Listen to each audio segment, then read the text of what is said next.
تو آپ مصنف عبدالرزاق اور مصنف ابن ابی شیبہ دیکھیں تو آپ کو یہ پتا چل جائے کہ دور صحابہ میں کیا معمولات تھے صحابہ کے.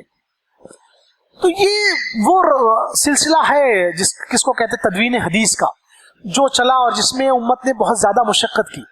اب جو لوگ یہ اعتراض کرتے ہیں کہ ایسا کیوں، ایسا کیسے احادیث پر، تو آپ دیکھیں دنیا میں کسی بھی بات کی صداقت، سچائی، وہ سچ ہے یا جھوٹ ہے، اس کو ناپنے کا، اس کو جانچنے کا کیا پیمانہ ہے؟ ہم تاریخ کی کتابیں پڑھتے ہیں، بہت ساری کتابیں ہیں اور بہت سارے احوال ہیں. میں یہ کہتا ہوں کہ پری ہسٹورک ایرا کو جانے دیجیے. جب سے ہسٹری لکھی جانے لگی، پوسٹ ہسٹورک ایرا کو اگر دیکھیں، اس میں دیکھیں نا کہ کسی بھی چیز کو آپ کیسے کرتے ہیں کہ وہ صحیح ہے یا وہ ہے.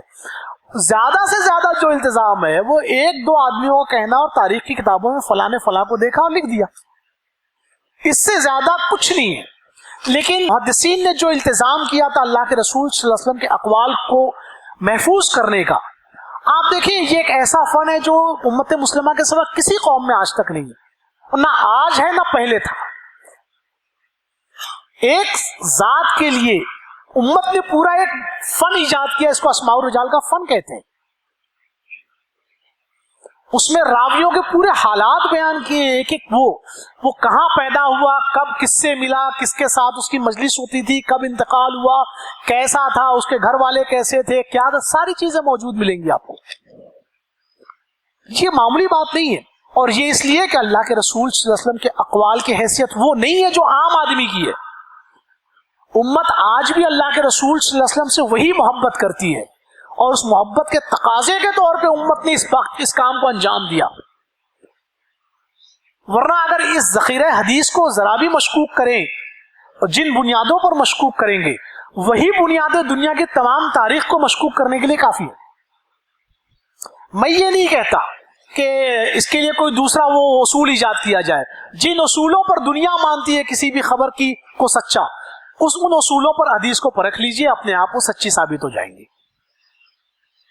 جہاں تک اس کی تدوین کی بات ہے، جو یہ الزام لگتا ہے کہ دوسری صدی میں شروع ہوئی، اور دوسری سے شروع میں اور آخر میں تیسری صدی کے شروع میں، یعنی جب انہوں نے ابن شہاب زہری نے شروع کیا تو دوسری صدی کا آغاز تھا، اور امام بخاری نے شروع کیا تو وہ تیسری صدی کا آغاز تھا، اس میں اس کی تدوین شروع ہوئی. تو یہ بھی غلط ہے. وہ باقاعدہ فن تدوین تھی اور سرکاری حکم کے تحت تھی، ورنہ صحابہ نے تو اس کا التزام پہلے سے کر رکھا تھا. میں عربوں کے حافظے کی بات نہیں کرتا، اس لیے کہ ہو سکتا ہے عربوں کے حافظے کی بات ہو، میں کہوں آپ یقین کر لیں، ہم مسلمان ہیں اس لیے یقین کر لیں گے. لیکن بات یہاں مسلمان کے یقین کرنے کی نہیں ہے، بات یہاں ان لوگوں کی ہے جو احادیث پر یہ اعتراض کرتے ہیں کہ یہ 200 سال بعد لکھی گئی. تو اگر احادیث مشکوک ہیں تو دنیا کی ساری تاریخ مشکوک ہے. مسلمانوں نے تاریخ کا جو التزام کیا، فن تاریخ کا، لکھنے کا، تاریخ نویسی کا، تاریخ نگاری کا، وہ بھی جو ہے وہ دوسرے لوگوں کی، دوسری قوموں کی تاریخ سے کہیں زیادہ عرفہ اور اعلیٰ ہے اس کے اصول صحت. اس لیے کہ باقاعدہ اس کی سندیں ملتی ہیں آپ کو، لیکن دنیا کی کسی تاریخ میں کوئی سند نہیں ملے گی آپ کو. سند پر آپ کلام کر سکتے ہیں، لیکن باقاعدہ اس بات کا التزام ہے کہ کس نے کس سے سنا.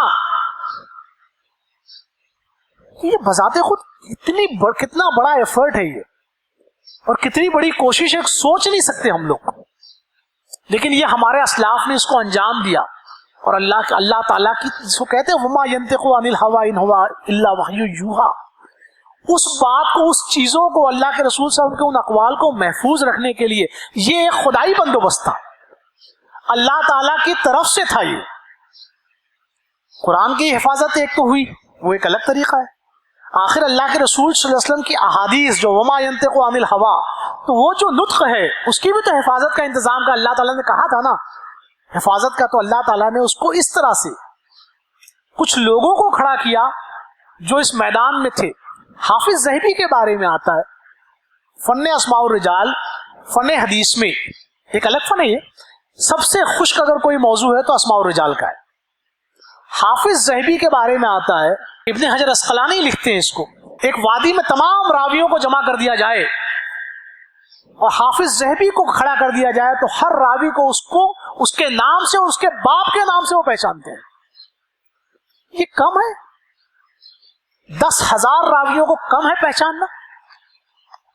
تو اللہ تعالیٰ نے ایسے رجال پیدا کیے.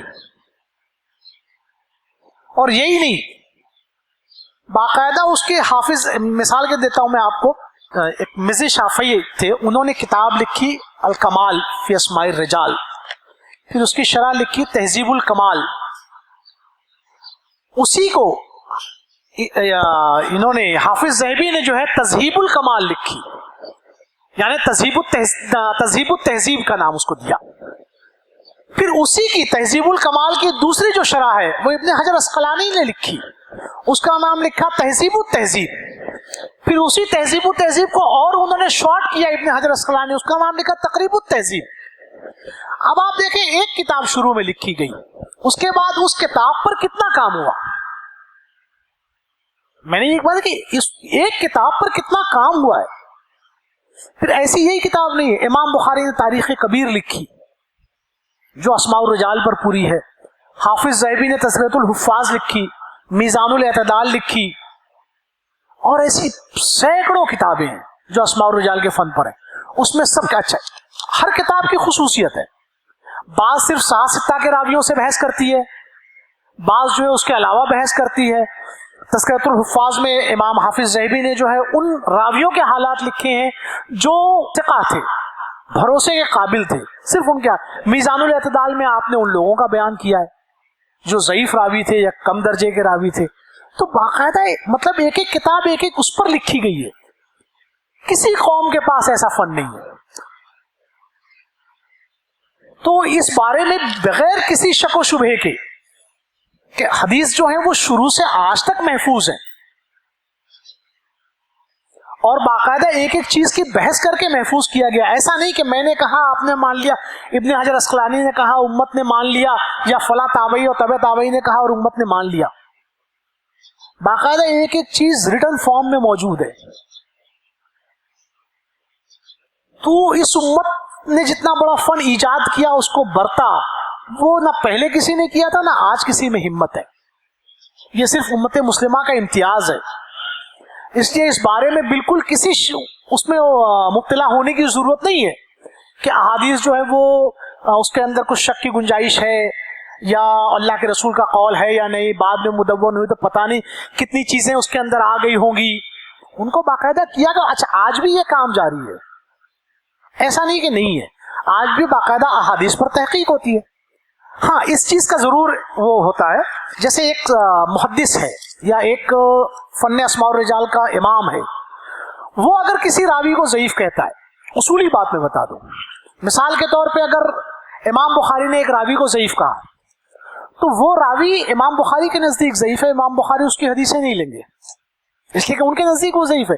لیکن وہی راوی امام مسلم کے نزدیک ثقہ ہو سکتا ہے، اور امام مسلم اس کی حدیث اپنے صحیح میں لے کر آئیں گے، لے کر آتے ہیں، اس لیے کہ ان کے نزدیک وہ بھروسے مند ہے. یہ ضرور اس کی یہ ہے، اس لیے کہ یہ ہیومن ایفرٹ ہے، اور اس میں آپ کے نزدیک اگر ضعیف ہے، آپ کے نزدیک قوی ہے، ہر آدمی اپنے حساب سے. اور جو حدیث امام بخاری کے نزدیک صحیح ہے، امام بخاری اس پر عمل کرنے کے لیے ان پر لازم ہے کہ اس پر عمل کرے، اس لیے کہ کسی حدیث کا حدیث رسول ثابت ہو جانا پھر اس پر عمل کا وجوب ہو جاتا ہے کہ اس پر اب عمل کرنا ہے. لیکن امام بخاری کی تخریج کردہ کوئی حدیث کسی دوسرے محدث کے لیے حجت نہیں ہے. اس بات کو بھی یاد رکھیں.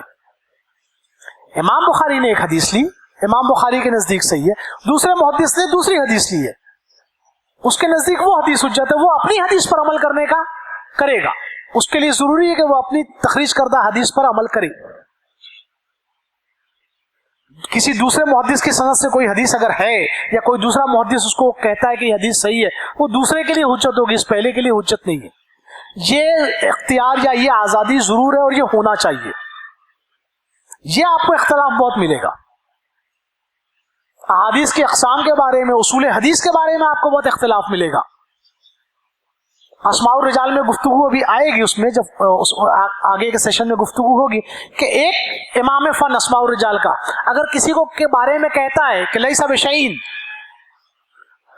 تو اس لفظ کا مطلب اس محدث کیا، اس فن اسماء الرجال کے امام کے نزدیک کیا ہے وہ الگ، دوسرے کے نزدیک الگ ہوتا ہے، مطلب اسی ایک لفظ کا. تو یہ بحثیں بہت ملیں گی آپ کو علم حدیث میں.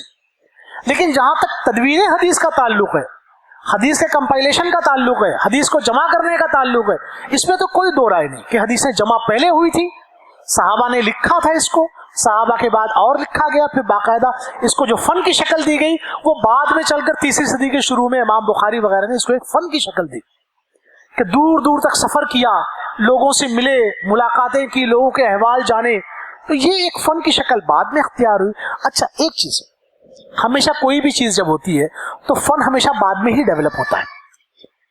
مثال کے طور پہ آپ کے ہاتھ میں جو ڈکشنری ہوتی ہے، لغت، یہ شروع میں تھوڑی ہوتی ہے کہ لغت شروع میں تو استعمال ہوتا ہے، اہل زبان اس لفظ کو استعمال کرتے رہتے ہیں. پھر ہوتا یہ ہے کہ اس کا لغوی مفہوم ہوتا ہے، پھر کسی علاقے کے لوگ اس لفظ کو کسی دوسرے مفہوم میں استعمال کرتے ہیں. یعنی وہ لفظ جس معنی کے لیے بنایا گیا تھا اس میں استعمال ہونے کے بجائے اب دوسرے لفظ میں استعمال ہوتا ہے. اب لغت وجود میں آتی ہے. تو ہمیشہ فن بعد میں مدون ہوتا ہے. پہلے وہ چیز تو حدیثیں پہلے سے موجود تھی. یہ جو ہم فن آیا ہے نا، جمع کرنے کا فن، اسماء الرجال کا فن، یہ ساری چیزیں بعد میں آئی ہیں. تو اس بات کو ہم لوگ سمجھیں. یہ چند باتیں اس ضمن میں تھیں جو میں نے آپ لوگوں کے گوش گزار کی. اس میں میرا ایمفیسس اس بات پر تھا کہ دور صحابہ میں صحابہ نے واقعی احادیث کو لکھا تھا یا نہیں لکھا تھا، اس لیے کہ پہلا دور وہی ہے. اس کے بعد تو ہمیں بہت سارے ثبوت ملتے ہیں لکھنے کے، لیکن وہاں پر کیا ہے، ثبوت ہے واقعی. اچھا میں نے آپ کو جن کتابوں کے حوالے دیے وہ تھی معروف کتابیں ہیں، معروف و متداول کتابیں ہیں جو ہمارے یہاں ہاتھوں میں لوگوں کو ملتی ہیں. ان میں یہ سارے حوالے موجود ہیں. مرور زمانہ سے وہ کتابیں جو ہیں وہ ضائع ہو گئیں، لیکن بہرحال ان کے حوالے ان کتابوں میں بہرحال ملتے ہیں. تو عزیز ساتھیو، یہ چند باتیں اس ضمن میں تھیں. اس پر اور گفتگو کی گنجائش مزید باقی ہے، اور آدھے گھنٹے میں تمام چیزوں کا احاطہ ممکن بھی نہیں ہے. اور دراصل یہ تقریر کا موضوع نہیں ہے بلکہ یہ تو ایک گفتگو کا موضوع ہے. انشاءاللہ اس پر اگر کوئی بات ہوگی تو انشاءاللہ اس پر گفتگو کر لیں گے. اللہ تعالیٰ سے دعا ہے کہ ہمیں احادیث کی حیثیت کو کما حق کو پہچاننے کی توفیق عطا فرمائے اور اس پر عمل کی توفیق عطا فرمائے. وآخر دعوانا الحمدللہ رب العالمین.